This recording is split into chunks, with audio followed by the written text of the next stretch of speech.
오늘은 하나님이 찾으시는 사람, 이런 제목으로 함께 은혜를 받고자 합니다. 제목을 기억합니다. 하나님이 찾으시는 사람. 성경 읽어보면 우리 인간 세상에 죄가 가득 차가지고 하나님께서 더 이상 두고 볼 수는 없다, 하나님이 심판을 작정을 하시면 그 심판을 내리기 전에 하나님께서 우리에게 찾으시는, 하나님의 찾으시는 사람이 있습니다. 하나님이 찾으시는 사람, 마지막 심판하기 전에 하나님이 사람을 찾아요. 어떤 사람을 찾으시느냐? 무서운 하나님의 진노가 임하기 전에 찾으시는 사람은 특별히 세 종류의 사람인데, 첫째는 영향력 있는 의인을 찾으십니다. 영향력 있는 의인. 어린 아이들이 무슨 죄를 지었겠습니까? 천진난만한 아이들이 무슨 죄를 그렇게 심하게 크게 지었겠습니까? 그 어린 아이들은 어렵다고 볼 수가 있죠. 착하기도 하고 귀엽기도 하고. 그렇다고 해서 하나님은 어린 아이들을 어렵다고 여기지를 않습니다. 영향력 있는 의인, 이 세상을 변화시킬 수 있는 의인, 다른 사람에게 뭔가 빛을 발할 수 있는 의인, 그와 같은 의인을 하나님은 찾으신다는 것입니다. 아브라함 시대에 하나님께서 아브라함에게 하나님의 계획을 가르쳐 주었습니다. 소돔과 고모라 지역에 죄가 너무 많아서 그 부르짖는 소리가 하나님께 상달이 되고, 그래서 하나님께서 하나님의 사자를 보내가지고 소돔 고모라 성의 죄를 알아보고 무서운 진노와 심판 내리기로 하나님이 정하셨다고 아브라함에게 가르쳐 주었습니다. 아브라함은 자기 조카 롯이 소돔 성에 살고 있습니다. 그래서 하나님은 의로우신 하나님이신데 죄 없는 의인들이 50명이 있다면은 그 악인들 때문에 의인들까지 다 멸망을 해야만 됩니까? 그러면 하나님께서 의롭지 않습니다. 이렇게 하나님 앞에 의인이 있다면 어찌하겠습니까? 하고 질문합니다. 그럴 때 하나님이 의인 50명만 있어도 내가 그 의인 50명 때문에 이 소돔 고모라 성을 용서하겠다고 말씀하십니다. 아브라함이 생각하니까 혹 모자랄 수도 있다. 그때부터 이제 자꾸 디스카운트. 나중에 10명까지 내려갔습니다. 그래서 창세기 18장 32절을 다 같이 읽어보면 아브라함이 또 이르되 주는 노하지 마옵소서, 내가 이번만 더 아뢰리이다. 거기서 10명을 찾으시면 어찌하려 하시나이까? 이르시되 내가 10명으로 말미암아 멸하지 아니하리라. 참 좋으신 하나님이십니다. 10명만 있어도 그 10명 때문에 나머지 다 하나님께서 멸하지 않겠다고 그렇게 말씀하십니다. 그래서 아브라함은 10명 이하로 말씀을 드리기는 도무지 그 양심이 허락지 않았던지 10명으로 끝냈습니다. 그러나 그 소돔성에 의인 10명이 없었어요. 의인 10명이 없습니다. 그래서 결국은 그 소돔과 고모라 성에 유황이 비와 같이 내려오고, 그 비와 같이 내려오는 유황에 불이 붙었다 그랬어요. 그러니까 불비가 내려온 것이죠. 그냥 번쩍번쩍하는 비가 아니라 뜨거운 불비. 그 유황불이 쏟아지니까 다 불타 없어지는 거죠. 사람들도 그냥 화장터에 가서 화장하는 것, 그건 유도 아닙니다. 그냥 유황불로 확 덮어버리니까 자동으로 뼈까지 녹아버리는 거죠.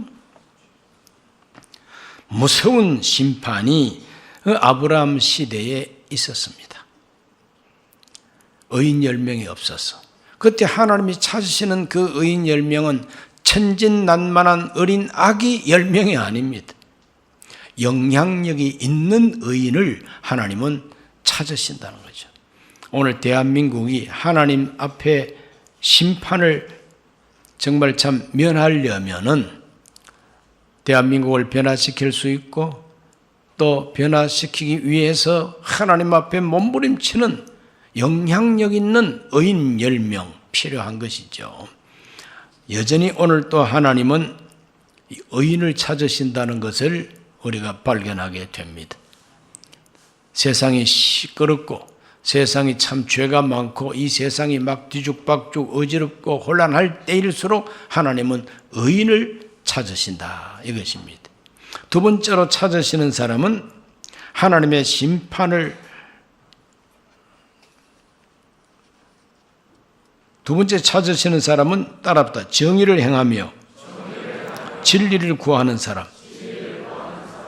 하나님은 이 세상에 죄가 가득할수록 정의를 실천하고 진리를 추구하는 사람을 찾으신다 그랬어요. 그것은 에레미야 5장 1절에 기록이 되어 있습니다. 너희는 예루살렘 거리로 빨리 다니며 그 넓은 거리에서 찾아보고 알라. 너희가 만일 정의를 행하며 진리를 구하는 자를 한 사람이라도 찾으면 내가 이 성읍을 용서하리라. 얼마나 하나님께서 정의를 실천하고 진리를 찾는 사람을 하나님이 얼마나 간절히 찾으시는가. 예루살렘 그 넓은 거리로 나가서 많은 사람이 왕래하지 않느냐. 예루살렘은 야훼를 섬기는 유대교의 총본산지입니다. 그러므로 항상 사람으로 붐벼요. 그런데 예루살렘에 그렇게 많은 사람이 왔다리 갔다리 하는데 그 가운데 단 한 사람이라도 정의를 실천하고 하나님의 뜻과 진리를 찾는 사람을 한번 만나봐라. 한 사람이라도 찾아내면은 그 한 사람 때문에 예루살렘을 용서하겠다고 하나님 말씀하십니다. 그러나 에레미야 선지자는 찾을 수가 없었습니다. 그러니까 한 사람도 찾지를 못한다는 거죠. 그러니까 한 사람도 빠짐없이 다 잘못되어 있다 이거 아니겠습니까? 하나님은 이 세상을 심판하기 전에 영향력 있는 의인을 찾으시고 또한 진리를 행하면서 하나님의 거룩한 뜻을 찾는 사람, 정의를 실천하고 진리를 추구하는 사람을 하나님 찾으신다. 그렇기 때문에 오늘 우리들은 모두가 다 하나님이 찾으시는 진리를 추구하고 정의를 실천하는 바로 그 한 사람이 바로 내가 돼야 되겠다. 이런 결심을 하고 우리 모두가 다 하나님 앞에서 진리를 추구하고 정의를 행하고자 하는 열정을 가지고 신앙생활을 해야 될 줄로 믿습니다. 자, 그와 같은 의인, 하나님이 찾으시는 그 한 사람은 60만 대군이 있는 국방력보다도 더 강한 국방력이 될 수가 있다는 거죠. 그 영적인 국방력입니다.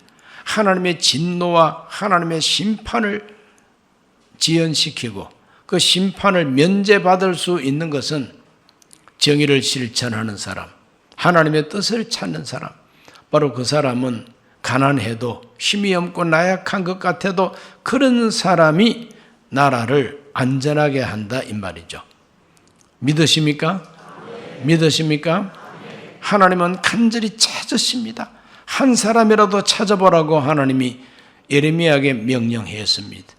오늘 우리 모두가 하나님이 찾으시는 사람이 돼야 되겠습니다. 세 번째, 어떤 사람을 찾으시느냐? 하나님의 심판을 막아서는 사람을 하나님이 찾으신다고 했습니다. 오늘 읽은 이 본문의 말씀입니다. 에스겔 22장 30절과 31절을 다 같이 읽습니다. 이 땅을 위하여 성을 쌓으며 성 무너진 데를 막아서서 나로 하여금 멸하지 못하게 할 사람을 내가 그 가운데서 찾다가 찾지 못하였으므로 내가 내 분노를 그들 위에 쏟으며 내 진노의 불로 멸하여 그들 행위대로 그들 머리에 봉하였느니라. 주 야훼의 말씀이니라. 내가 찾다가 찾지 못했다. 하나님이 그렇게 찾으시는 사람은 누구냐? 성 무너진 데를 가로막고 서가지고 하나님 안 됩니다. 하나님 심판하러 오지 마십시오. 하나님 이 무너진 대로 들어오지 마십시오. 하나님을 가로막는 사람이에요. 하나님을 가로막는 사람. 화가 잔뜩 나가지고 뒤엎어버리려고 오는 하나님. 하나님 오지 마세요. 오지 마세요. 이렇게 하나님 앞에 가로막는 사람. 심판을 가로막는 사람. 그냥 무조건 가로막는 사람이 아닙니다. 성 무너진 데를 막아서서, 성 무너진 데를 막아섰다는 것은 뭐냐? 이 무너진 곳을 제가 다시 쌓겠습니다.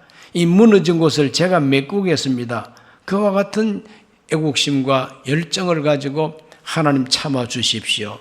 하나님 심판을 거두어 주십시오. 이렇게 중보하는 사람을 하나님이 찾으신다 이거죠. 하나님의 심판을 막아서는 사람은 자기 공동체를 위해서 희생적인 마음을 가지고 중보하는 사람입니다. 무너진 데를 자기가 책임지고 그 무너진 데를 자기가 쌓아 올리겠다고 하는 각오를 가지고 하나님의 진노를 막아서는 사람. 이런 사람을 하나님은 찾으신다는 겁니다. 댐이 무너지면 그 댐 아래 동네는 초토화가 되지 않겠습니까? 댐이 무너지는 그와 같은 모습은 무섭습니다. 얼마나 무서운지 몰라요. 제가 부목사 할 때에 그 태풍 매민가 뭔가 날라와가지고 저 강릉에 어떤 저수지가 하나 터졌거든요. 그래서 그 저수지가 터지니까 온 강릉에 양 물바다가 됐죠. 그때 수해 의연금과 또 구호품을 모아가지고 보내고 그랬습니다. 댐이 하나 터지면 무서운 피해가 내려오는 겁니다.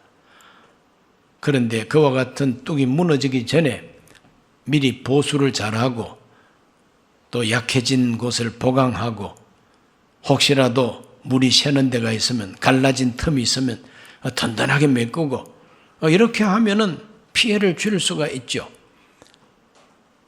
갈라지기 시작하고 물이 새기 시작하면은 걷잡을 수가 없습니다.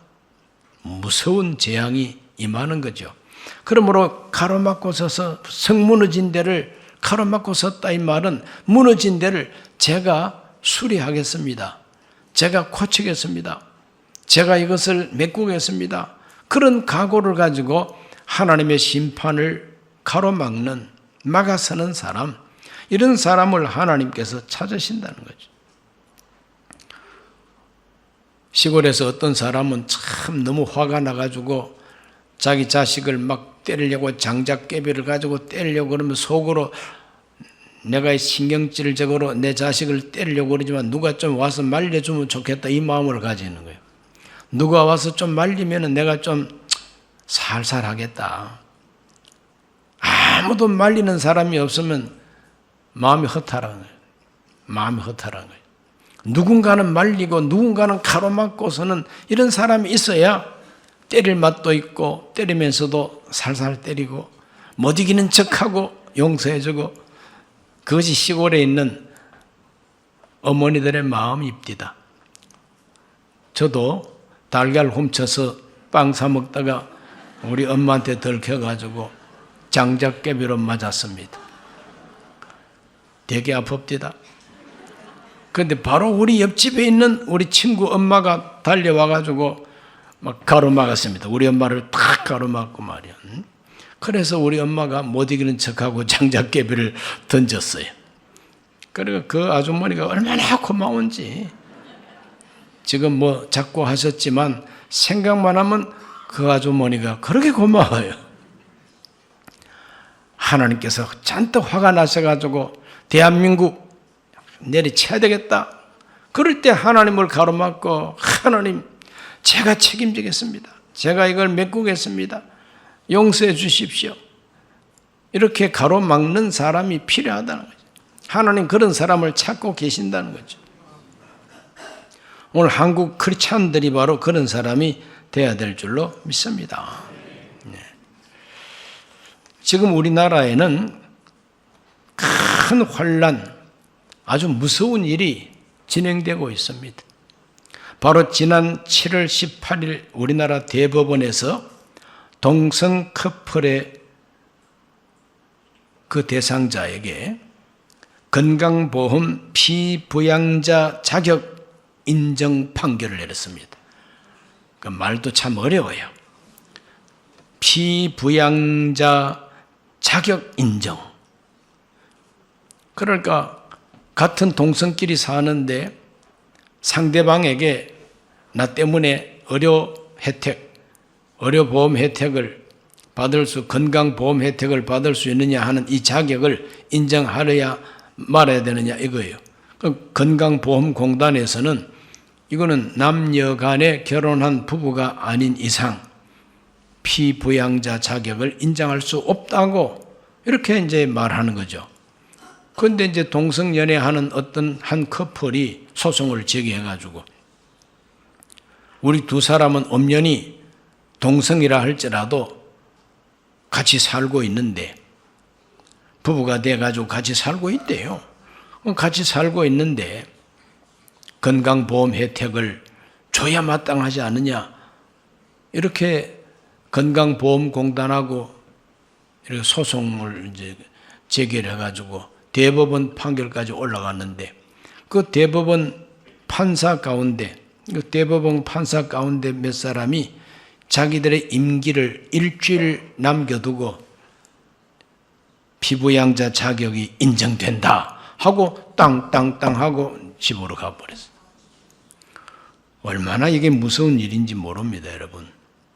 미국의 경우에는 2013년도에 미 연방대법원에서 동성 파트너에게도 상속세를 면제해 주는 것으로 그렇게 결정을 했습니다. 대법원에서. 그러니까 아직까지 동성 결혼이 합법화되기 전인데 이렇게 커플이 돼가지고 두 사람이 부부라고 스스로 이렇게 인정하면서 상속세 면제 이런 신청을 했는데 거기도 소송을 걸었겠죠, 누가. 대법원에서 판결을 어떻게 내렸느냐.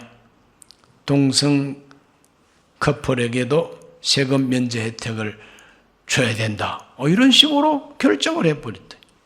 그러니까 동성애를 합법화하기 전에 전 단계, 그 전 단계가 있습니다. 문을 여는 전 단계. 그것을 딱 합법화하니까 2년 만에 동성 결혼 합법화를 시켜버리고 말았어요. 오바마 대통령 때. 그래서 미국이 난리가 났습니다. 그래서 미국은 지금 엉망진창 세상이 지금 되고 있습니다. 갑자기 남자아이가 나 이제 여자 할래. 내가 여자 되기 위해서 나한테 호르몬 주사를 놔달라고. 그렇게 신청을 하면은 놔줘야 된답니다. 그 부모가 말리면은 부모가 오히려 법에 걸리도록 이렇게 돼버리는 거죠. 그렇기 때문에 여자가 나는 남자 할래, 남자가 나는 여자 할래, 아무도 못 말려. 그게 인권이라고, 권리라고, 인간의 권리라고, 자유라고. 그러니까 이 자유라고 하는 것도 좋고 권리라고 하는 것도 좋고 인권도 참 좋은 말인데 이게 잘못 악하게 사용되니까 이상한 방향으로 인권이 남용이 되고 자유가 남용이 되어서 방종이 되고 사회가 이상하게 썩어 문드러져 가는 그런 경우. 그러다 보니까 이제 기독교 교회 교단 안에서도 동성애를 찬성하는 교단이 생겨나게 됩니다. 그러면 그 교단에 소속한 목사 가운데 누가 강직한 목사가 나는 이거 용납할 수 없다. 그러면 그 교단에서 그 목사를 제명합니다. 그 목사를 쫓아내버려요. 이렇게까지 미국은 타락했습니다. 미국이 회개하고 바로 서지 아니하면은 세계 패권이라고 하는 것이 언제 날아갈지 몰라요. 언제나 날아갈지 몰라요. 그래서 쫓겨난 목사들이 그렇게 많습니다.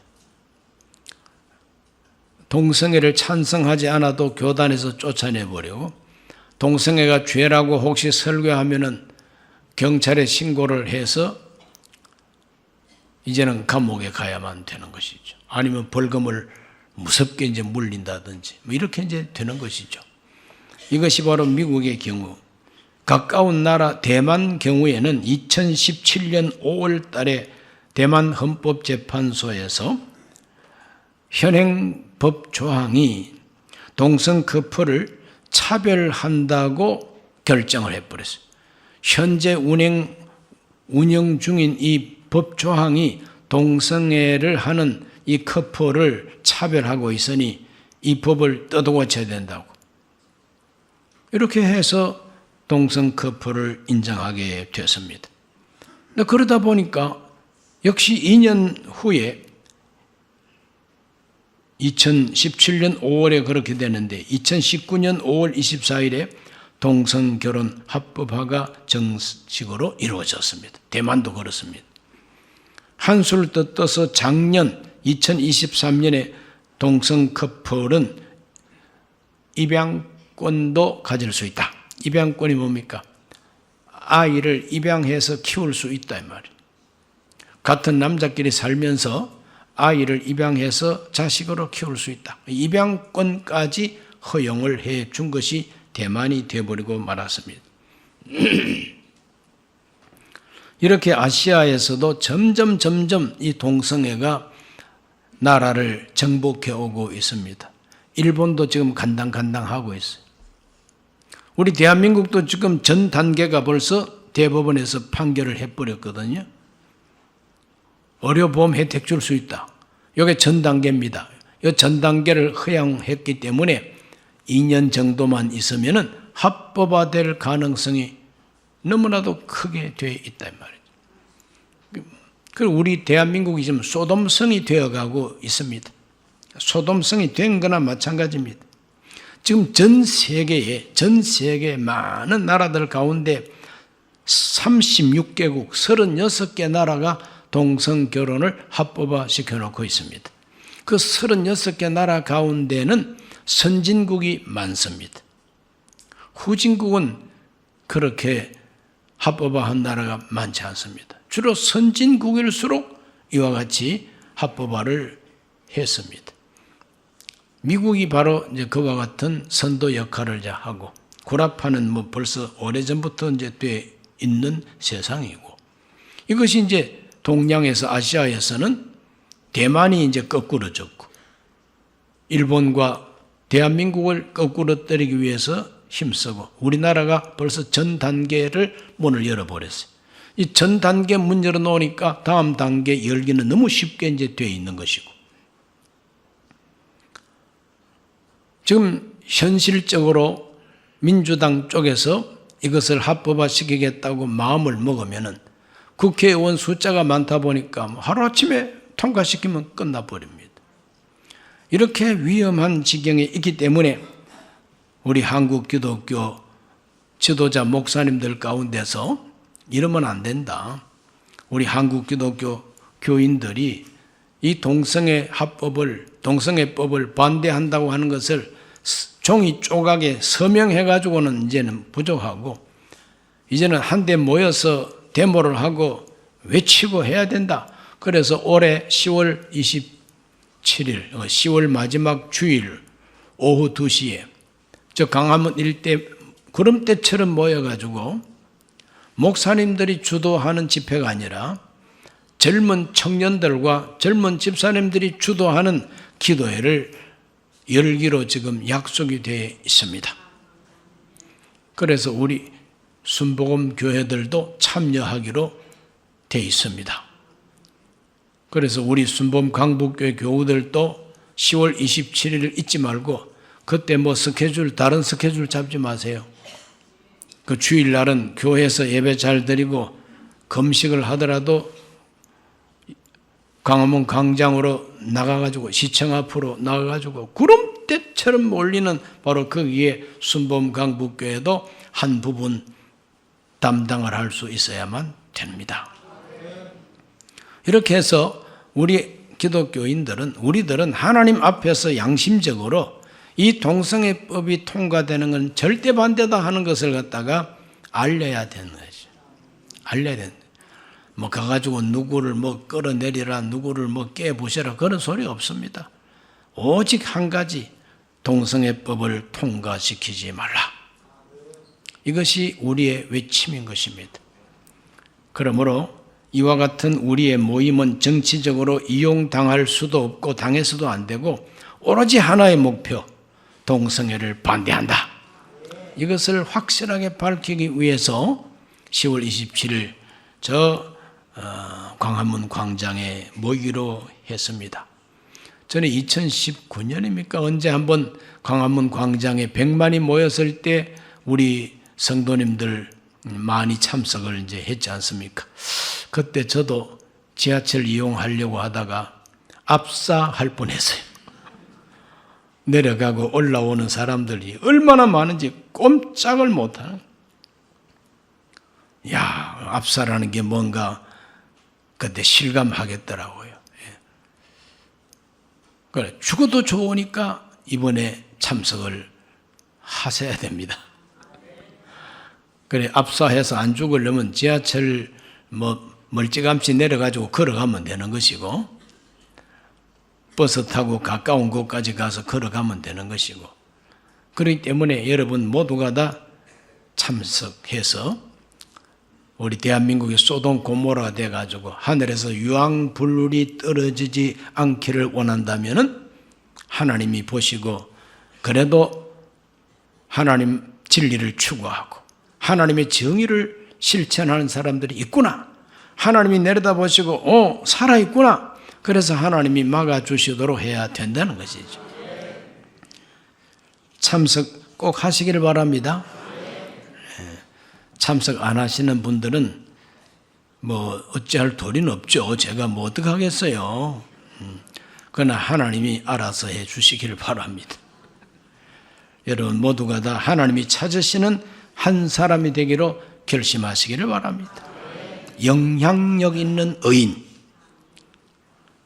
정의를 실천하고 진리를 찾는 사람, 하나님을 맡고 서서 그 나라의 심판을 하나님 앞에 가로막고 서는 사람, 이런 사람을 하나님이 찾고 계신다는 거죠. 오늘 우리 모두가 하나님이 찾는 바로 그와 같은 그리스도인들이 되어가지고 자기 인생도 살리고 가정도 살리고 교회도 살리고 나라를 살려내는 하나님의 사람들이 다 되시기를 예수님 이름으로 축복합니다. 기도합니다. 하나님 아버지, 오늘 이 밤에는 하나님이 찾으시는 사람은 누군가를 상고했습니다. 우리 하나님께서는 저 창세기 때부터 찾고 계십니다. 영향력 있는 의인을 찾고 계십니다.